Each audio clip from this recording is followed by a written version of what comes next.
would like to give you some updates on how we are proceeding with the merger, the Huntsman-Clarion merger.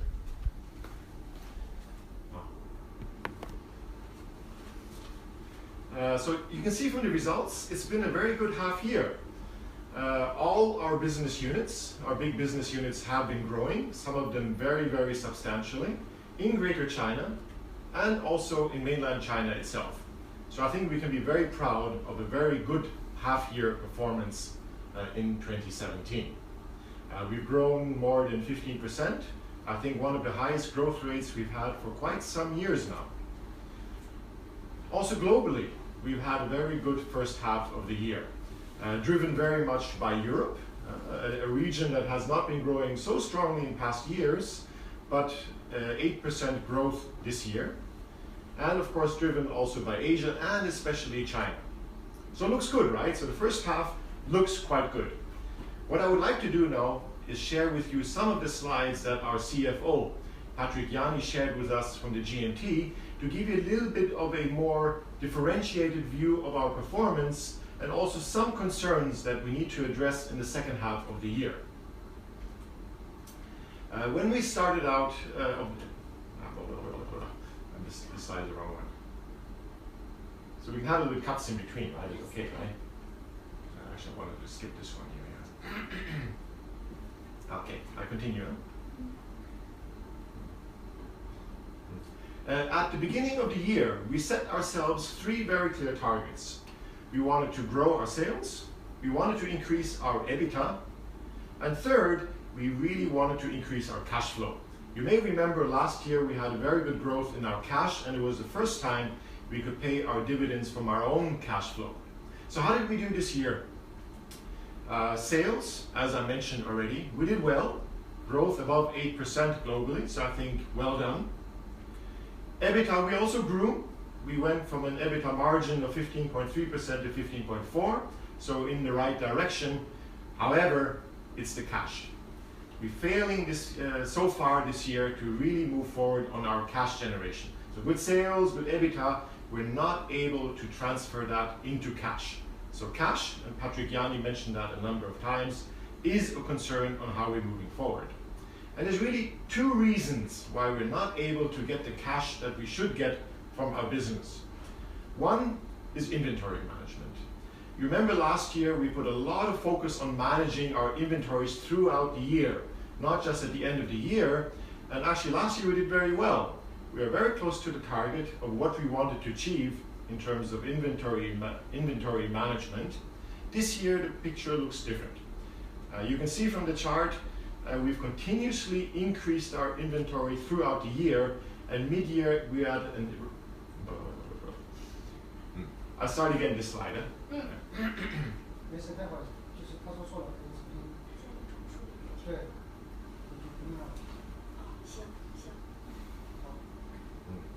So one key topic is our inventory management. You may remember from last year we really started to put emphasis on managing our inventory levels throughout the year, not just at the end of the year. And last year we did very well. We maintained our inventory according to the targets we set throughout the year. This year, the picture looks quite different. You can see from the chart, we've been continuously increasing our inventory to now a very high level at mid-year, one of the highest levels we've ever had. And if we really want to achieve our inventory targets for the whole year, we need to drastically decrease that. Now you may say, because of the good growth we had, it makes sense to increase our inventory, and that's partially true. However, several of our key business units have been growing their inventory even faster than their sales growth. So we do have an issue, we do need to manage our inventory better. The second reason that we have is really about our margins directly, and specifically our prices. Raw material prices last year until the middle of last year were decreasing, and we could really profit from that. We got good margins, we are more or less able to keep our prices. However, since the middle of last year already, raw material prices have been continuously going up. We have not been able to capitalize on that. Our prices have been steady, partially even decreasing a little bit more, and immediately our margins are suffering from that. And you can see that all business units, with the exception of FM, all business units have been losing their margin intensity throughout the year. So we need to work on our pricing.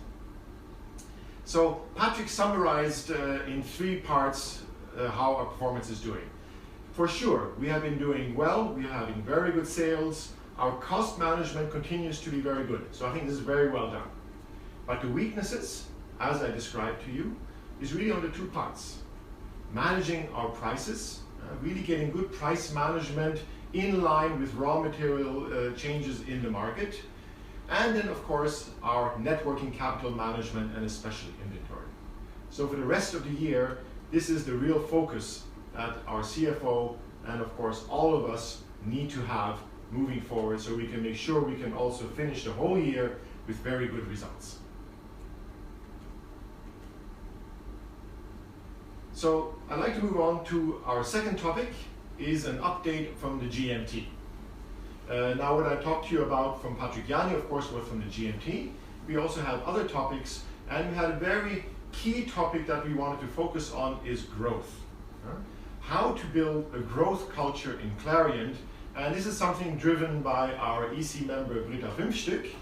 And you may ask now, so we've been growing so well this year, so why do we need to have this focus? Well, let's put it a little bit into perspective. So how is our growth really doing? How are we compared to our peers? And I'd like to take a step back. What we're doing very well is cost management. And I want to repeat that a number of times. With CPS, with Clariant Excellence, we've been able to consistently take costs out very successfully.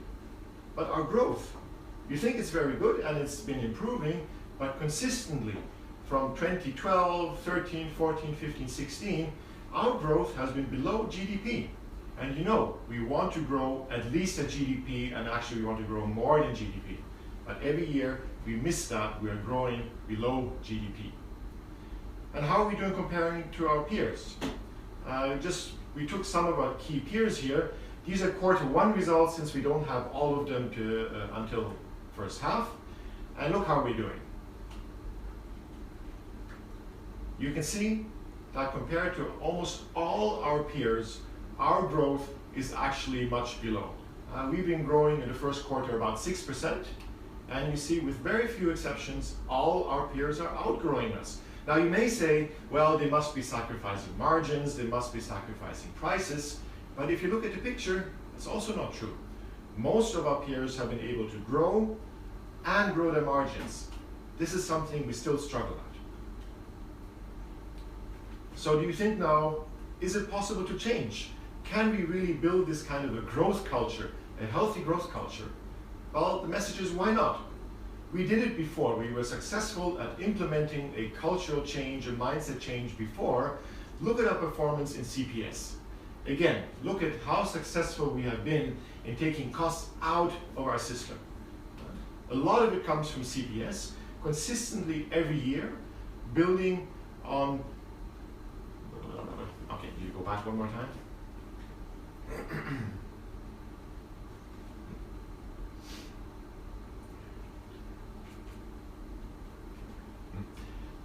So look, how well have we done taking costs out of the system?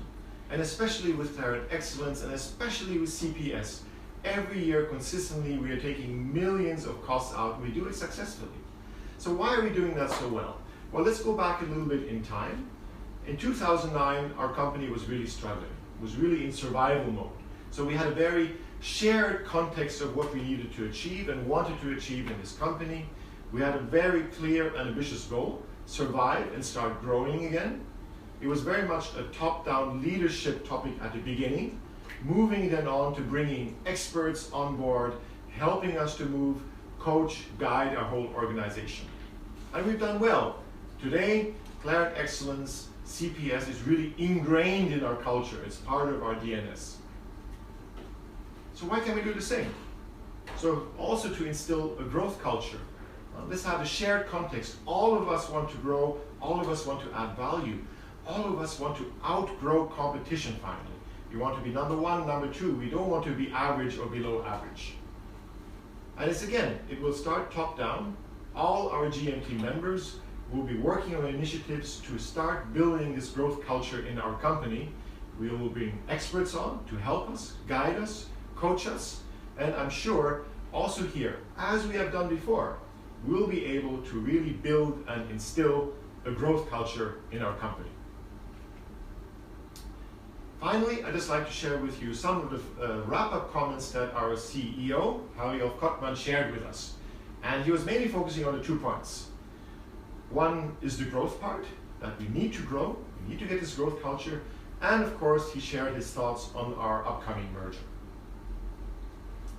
From the growth part, he basically stated similar comments like Britta Fünfstück said, we need to get this growth culture. He also realized, of course, this is something that will not change overnight. To change a mindset, to change a culture takes time. It takes consistent efforts. And that's where all of us, leaders, all of our colleagues need to work on making this change, and it can take time. He even said it takes some years to really build this growth culture. Also as a company, we need to become more customer-centered. This is part of a growth culture. Our customer needs to be the center of our attention of how we can grow successfully. Then Harry-Olof also shared with us his comments on the merger. Now I think this is a hot topic that is on all of our minds, and some of the key points that he made, again, it's not about making a new Clariant, it's not about making a new Huntsman, it's really about making a brand new company with a new culture, with new ambitions and new targets, and really more and more successful in this market. Another comment that he made is, as he will be moving on to chairman when this merger goes through, he reassured us that even in his role as chairman, he will take a very active role in driving this company forward in the future to make sure it will be continuing to be successful. So the 2 main points from our CEO, Harry-Olof Kottmann, the growth culture and his comments, his very positive comments on our upcoming merger. So talking about the merger, I'd like to come to my 3rd point. I would like to give you a bit of an update of where we stand on how we are progressing with this merger. And there's basically 2 parts. There's the external part and there's the internal part of what we are doing. So externally, we've set a very clear timeline that has also been communicated to our stakeholders. When we announced at the end of May, we started our activities with antitrust authorities. We're doing all the filings that are necessary. We've started preparations to be listed as a new company on the Swiss Stock Exchange and also the New York Stock Exchange. And that takes some preparation. So that's ongoing. And we're staying with our timeline. End of December, beginning January, beginning of next year is the target date for day 1 for our new company to start. Just do bling, bling, bling. Just turn this off. My computer's blingy.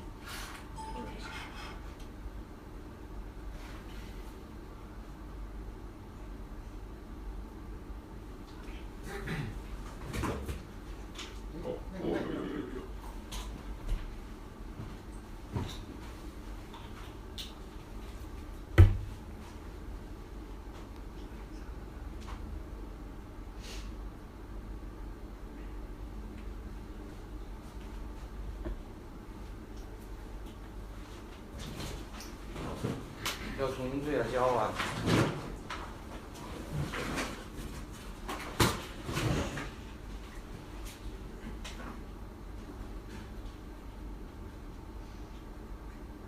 Okay? Okay. Of course, internally we have been very, very active. It's not a question of waiting until day 1 and then we start. There's a lot of preparation that needs to go to ensure that when day 1 we can hit the ground running. Now their teams have been set up in parallel, Huntsman and Clariant, always in a mirror organization, and focusing mainly on 2 topics. So the one topic is the synergy capture. We have announced with this new company, we will be getting synergies of more than $400 million out to make our company more successful. So there's work streams looking at procurement efficiencies, other synergies, non-manufacturing assets, and all these teams have been working very hard on that. The second aspect, just as important, is how we will build our new company. We have somewhat different organizations, different ways we run our businesses. We want to take the best parts of these together, make this new organization. the new operating model, the new governance of our new company moving forward. So these teams have been moving forward very actively. Very busy schedules behind that. We're working now on proposals, on scenarios that of course need to be then approved by the steering committee, by Harry-Olof Kottmann, by Peter Huntsman also. And I think by October we'll be able to have a pretty good idea of how we want to move ahead from day one.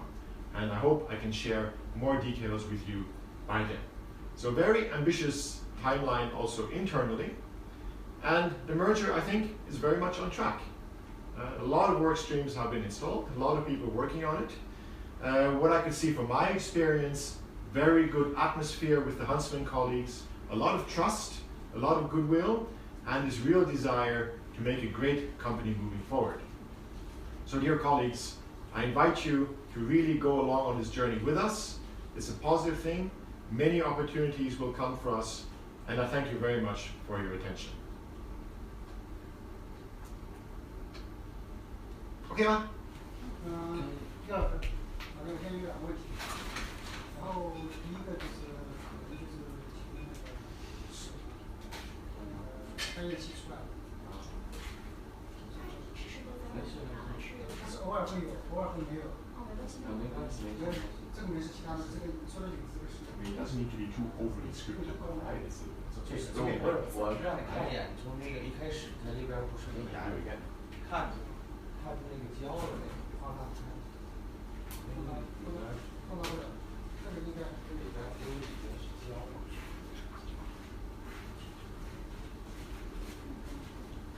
哎，这稍微漏点。你换另一个。